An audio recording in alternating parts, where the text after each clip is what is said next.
augstgodātais rektorkungs, augstgodātais Spārīškungs,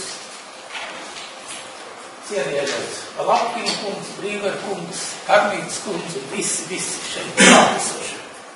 Man ir tiešām ļoti liels gods un es gribētu sacīt arī gandarījums, ka šodien esam atcerējušies patiešām diženu, pretrunīgu un ļoti stimulējošu Latvijas zinātnes personību, profesoru Kārli Balodu. Viņa 150. dzimšanas dienā.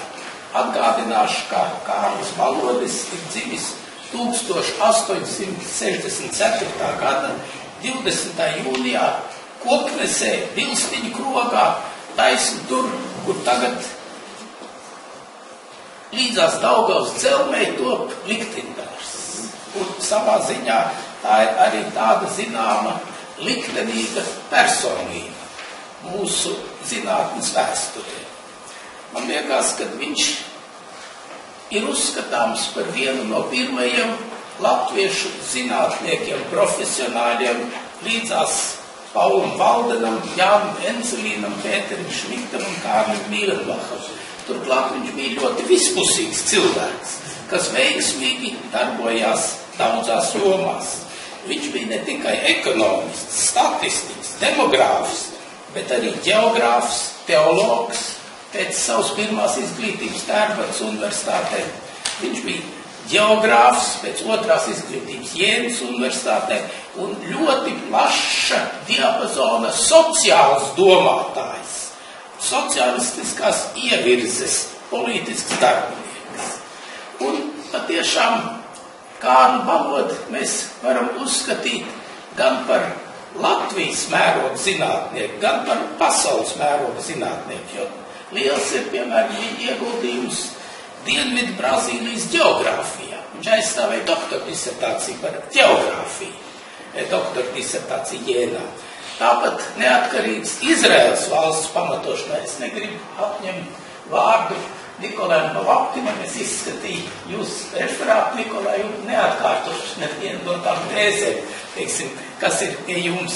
Tāpat arī Izraēlas valsts izveidošanas pamatošanai un pārtikas produktu racionēšanai Vācijas ķēzarvalstī Pirmā pasaules kara laikā, izgudrojot tās produktu kartiņus.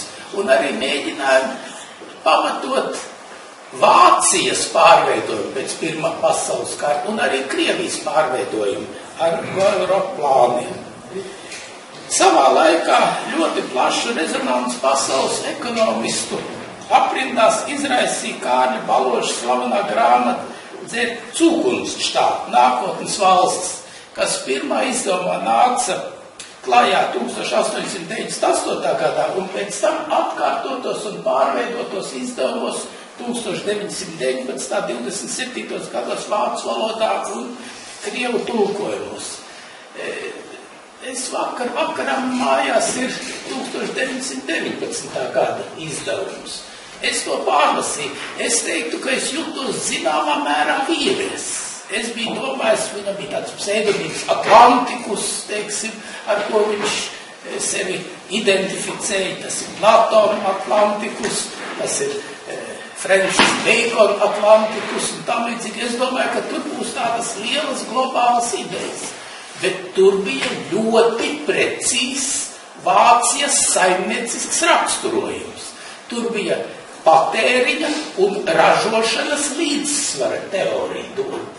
Un varbūt stipri prozaiskā tā grāmata bija, nekā es biju cerējis.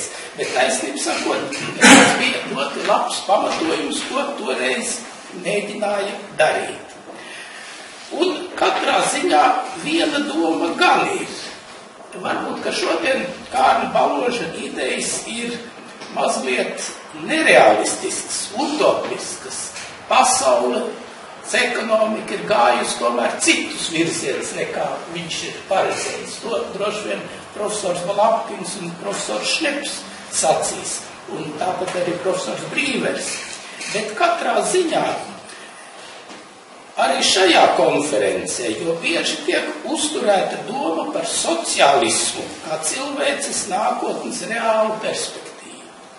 Un pēdējās 10 gadēs lielā pasaules ekonomiskā un finanšu krīze ir likusi pārvērtēt daudzas kapitalismu pamatdogmas, un kaut kādā mērā varbūt Kārļa Baloža senās idejas atkal atgūst savu aktualitāti, vismaz diskusiju līmenī, vismaz domājot par pasaules nākotni.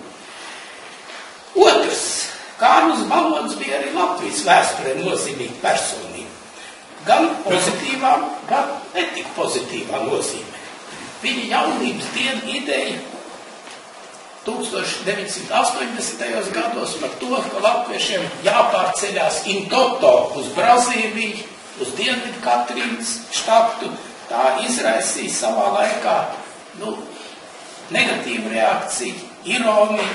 Tāpat arī viņam vēlākie mūža beigās mēģinājumi radīt neatkarīgo sociālistu partiju kopā ar Pēteru Zālīti, Sausvaini un Voldemāru Ozolu. Taču mums ir jāuzsver, un to, laikam, Lapkungs mazāk ir teicis, Kārļa Baloža loma Latvijas universitātes dibināšana 1918. gadā. Tajā brīdī, kad no universitātes bija dezertējis lielākais zinātnieks, potenciālais rektors Pauls Valdens, tad Kārlis Ulmens bija iecerējis iecelt Kārļu Balodi par universitātes rektoru. Un Latvijas augstskolas atklāšanas aktā Kārlis Balodis nolasīja savu pirmo akadēmisko runu. Tas ir par mūžīgā miera ideju 1919. gada 28. septembrī. Tāpat viņš uzstājās arī kā Latvijas universitātes deleģēts pārstāvs, atklājot Igauņu Tartu universitāti. Un līdzās Ercelīnam un Valdenam viņš tika minēts kā izcilākais, trešais, varētu teikt, mācību spēks izcilības ziņā Latvijas universitātē. Vēl es gribētu atzīmēt, ka Bermontiādas dienā Balodis sev apliecināja kā Latvijas patriotu paņemdams šauteni un kā ierindnieks Daugavmales ierakumos, tā sakot, vēršoties pret Bermontu. Vēlāk viņš vēlreiz mēģināja aizbraukt uz Vāciju, pat kļūt tur varbūt par ministru, bet tad atgriezās Latvijā un bija, kā jau šeit sacīts, Latvijas universitātes tautsaimniecības profesors un nesaudzīgs, neatkarīgās Latvijas saimnieciskās politikas kritiķis, pie kam daudzi viņa aizrādījumi, es domāju, bija ļoti vērtīgi, bet netika īstenot. Savos uzskatos Kārlis Balodis, un to es gribētu pasvitrot, bija tūs Rainim. Un Rainis ir sacījis, ka Balodis ir bijis gudrākais un taisnīgākais, taisnprātīgākais latviešu vidū. Un gribētu nocitēt Aspazīs tādu mazu dzejolīti, ko viņa uzrakstīja 1931. gadā, izvadot Kārļa Balodi mūžībā. Tu iegāji citā sfērā, nav garums vairs tādā mērā, ko nākamība aizpildīt. Kas mazai Latvijai vairs pāri? Mēs topam vienmēr vairāk pāri, kad lieli gari krīt un krīt.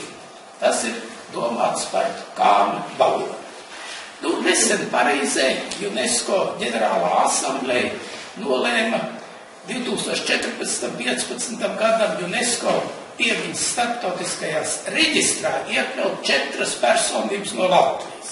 Un tas ir vecais Stenders, 300 gadu, kordziedāšanas salmlauzes Jānis Cimze, 200 gadu, dzejnieki Rainis un Aspazīna, kas ir 50 gadiem.